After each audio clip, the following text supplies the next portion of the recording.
Okay, welcome back to another video.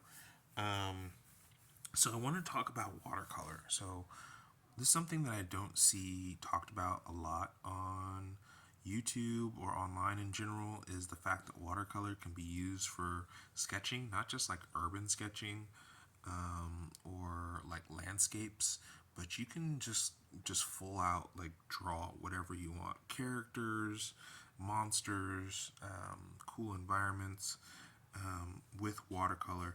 And so for the longest time I was looking for a way to add color, to experiment with color. And I had an old iPad and I used Procreate, and that was a lot of fun, but it was a little bit hard because you always had to have the iPad with you, it had to be charged up.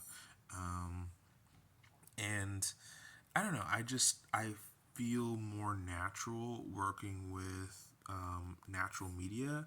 I definitely would like to at some point like get like an iPad Pro with the Smart Pencil or whatever, Apple Pencil, whatever it's called, and because I really do like Procreate, and I think it's a great way to create digital art.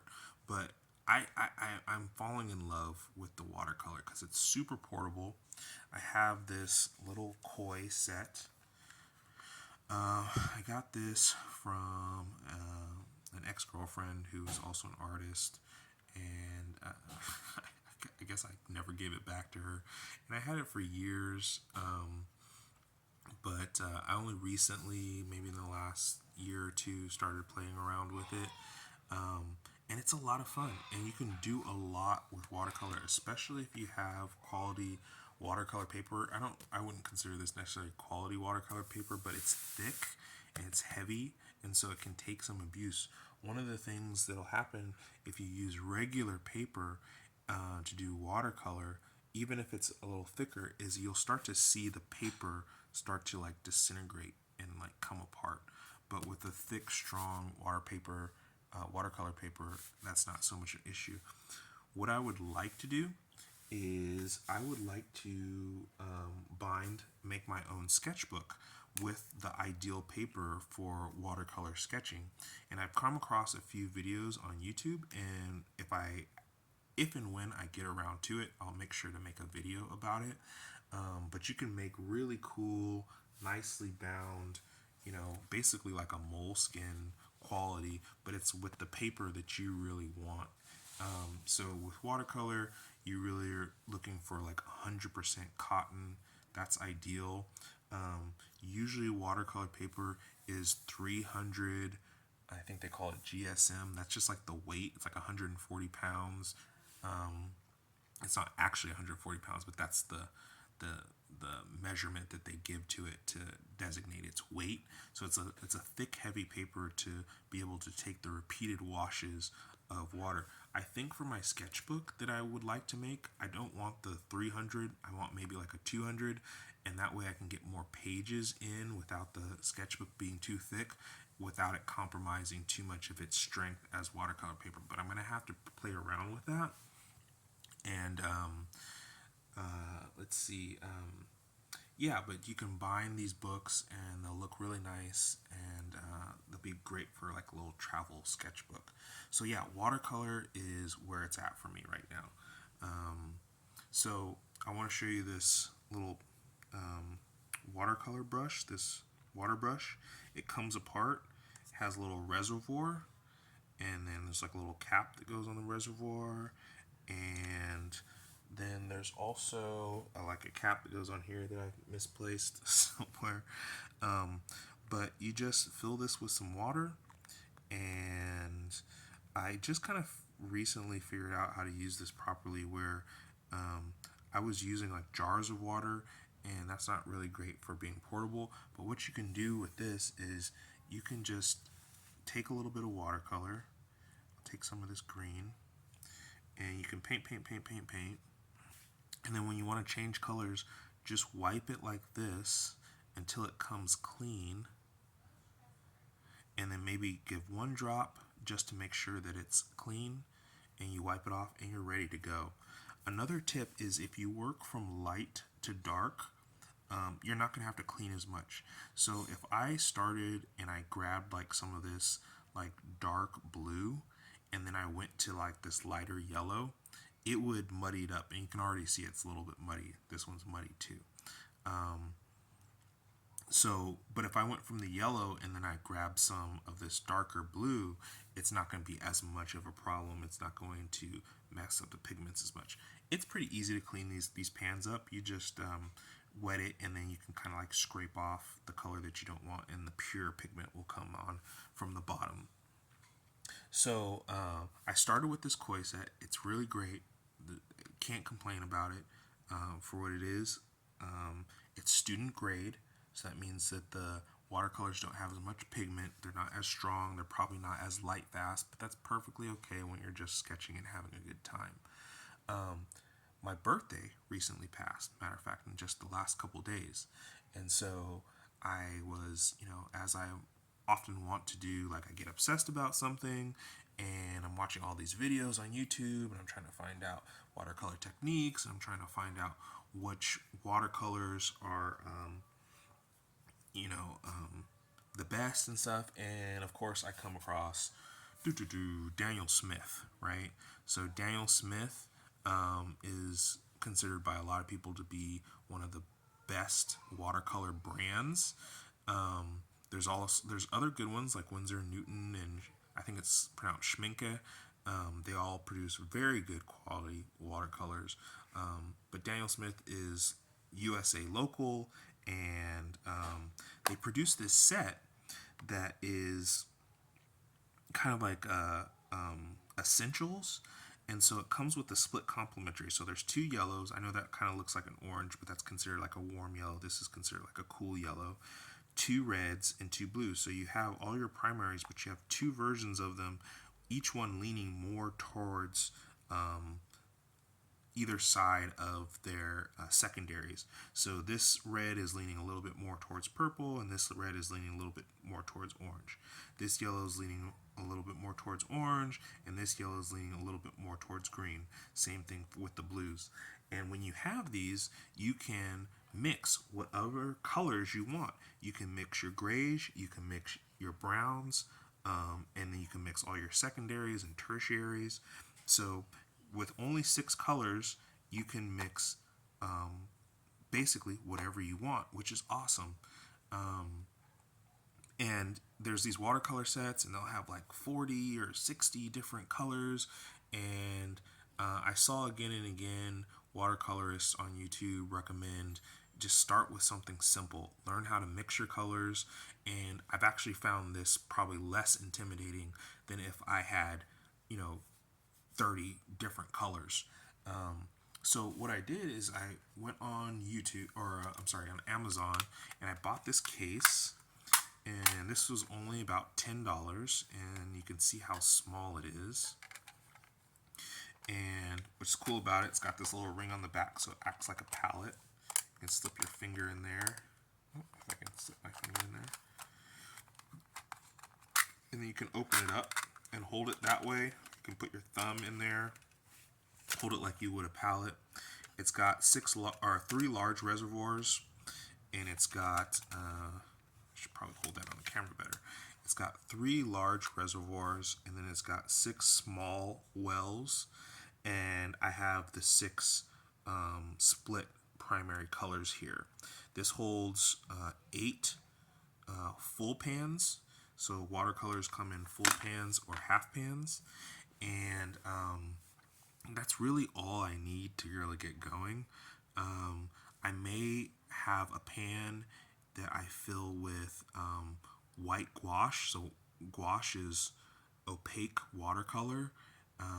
It's more pigmented, and the white gouache can be used for highlights. So when you finished a piece but you want to go back and add some highlights in, you can do that. And then I may replace these full pans with half pans. So I may mix up something like my version of a yellow ochre or burnt sienna, which is really good for skin tones. I can mix that with these split primaries, but it may be nice to just have those on hand, which I can actually just make from this set. So I filled this pan up, and honestly, this is, unless I start like I quit my job and just start watercoloring like 24/7, this is probably going to last me a really long time. This set was about $40. So it's great to get like these artist quality, like super high quality watercolors for a relatively reasonable price to play around with. You really don't need those. You can just stick with the 16 or the $15 koi set and be just fine. But I wanted to play around with these higher quality colors, and you can tell a difference between the quality. The koi is perfectly fine for drawing and stuff, but there is something very special about the Daniel Smith, the colors, the way that they blend.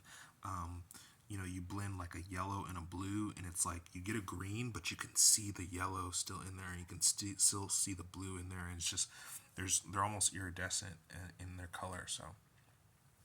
So yeah, this is really cool. And what I want to show you with the watercolor today, this is something that I was working on last night, and I just have my watercolor paper, and I drew this skull. And before I put the blue nose and ears on, it was just a skull. But what's really cool about watercolor, especially if you're working on good quality paper, is that you can lay down the shapes. So for example, this neck, I can lay down this neck shape, and then I can go back and I can clean my brush, and I can lift some of this, so I can create a gradient, which helps with creating form, right? So here are the sternocleidomastoids, those long muscles that come down from behind your ear and go into the center of your clavicle here. And all I did was clean my brush and just kind of like pull off that excess paint, and that still gave me that nice gradient. Same thing with the eyes. So maybe I'll do a little demonstration here, but you can see here me playing around with the colors, and it's just, you can do so much. I remember watching a video that talked about Mobius doing like automatic drawing with watercolor. I'm like, how do you do that? But now I understand you really can do that. Here's the first page that I did, just playing around with the colors, and you can see how rich and vibrant these Daniel Smith colors are. That's in comparison to the koi, which, let's see if we can get it on camera. These are the koi, just a little bit more dull, not as like bold of colors, but still, I think I did these with the koi, which is really cool. No problems. And but you can see here, like, oh my goodness, these colors are just so rich and so beautiful. And yeah, I'm kind of in love with this medium right now. But I want to show you this. This is something very cool that makes watercolor unique. Let me see if I can zoom in on this. So this tree that I painted down here, I painted the tree. This, with watercolors in general, you want to work from light to dark. So I painted this light green, then I went back in while it was still wet, and I just kind of dabbed certain areas with the darker green. But look here, the trunk of the tree, which we normally think of as brown, what I did was I just did the green coming down, but while it was still wet, I just took a little bit of, I think that I used the darker red, the cooler red, and I just dabbed it in there a little bit. And we know that red and green are complements, so they make each other pop when they're right next to each other, but they when mixed together, they'll neutralize each other. And if you have a little bit more red in there, it'll make a brown. And so that's what happened here. But what's really cool about this is it's a brown, but you can still see hints of the green, and you can still see hints of the red. And so it just makes the colors just like so much more interesting to look at. That's that wet on wet technique. So I'm learning about that. I don't profess to be an expert at this at all, but I am really excited to play around with this. So um, let's see. I also have some watercolor pencils. I don't really played around with these very much, but you can kind of, I don't know why I'm holding it like that, but you can kind of lay down some pigment, and it kind of looks just like regular color pencil, but then you can come in with your brush, and you see how that just like livens up there, and then you can kind of like play around with that. So that's really cool. And with watercolor, it's really like an active medium. Can you see I can like take away some of the watercolor with the dry brush? So that's really good for making gradients. I can add some water back to it, and that'll help me like lift some more of it out as the watercolor becomes more active. And you can see like you can see how I laid that down, but now you're not going to get all of it up, but you can get quite a bit of it up. And you can just kind of play with it that way. And I think that's like, I don't know, it's awesome. It's just like so fun. Oh yeah, I think I'll just say one more thing. This is a little spray bottle that I got, and it's got a super fine mist, so it's like almost like a perfume mister. And I got this from Hobby Lobby, and this is really good for kind of extending the time that you can play with the watercolor. So you can see I just spritzed it, and now I can like draw it out. Now when it's semi-dry, like this has been drying like for maybe a couple days or something, I could probably still go back and like pull some of this pigment and move it around a little bit if I re-wetted it. So that's really good. So if you like go in and you create your hard edges for a drawing, you know, like if I'm doing a box, let me see, let me just grab some.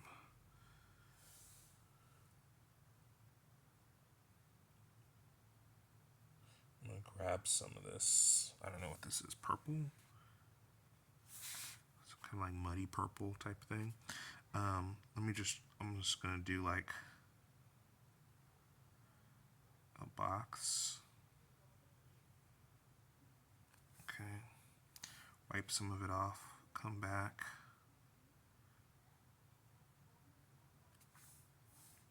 Steal some of this.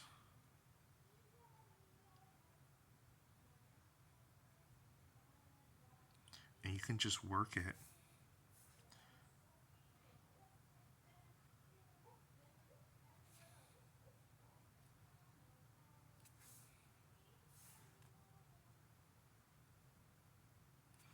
You can just work it until you get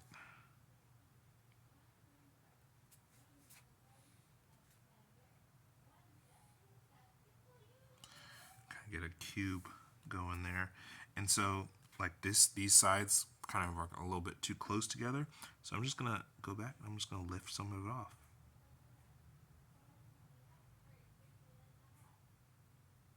See how that works? I mean, it's so cool. And so what it kind of reminds me of is like if any of you guys have seen Cynic's channel, he used to do a lot of times these paint explorations where he would start with a digital canvas and he would just play around with the color and just shift things and move things. And as far as like a material and physical medium, watercolor, you can do a lot of that with. You can just kind of keep on playing with it. If I wanted to, I could come back here, spritz it, do a little bit more with it. But yeah, and yeah, so I think I'll stop there because this all these videos go way too long. But you can see my little skeleton character there. But yeah, watercolors. Like if you haven't tried it and you want to do something more than like urban sketching or florals, or you know you want to draw some like crazy characters or something like that, Doesn't really get much better. Okay. Thanks for watching, guys. I'll see you next time.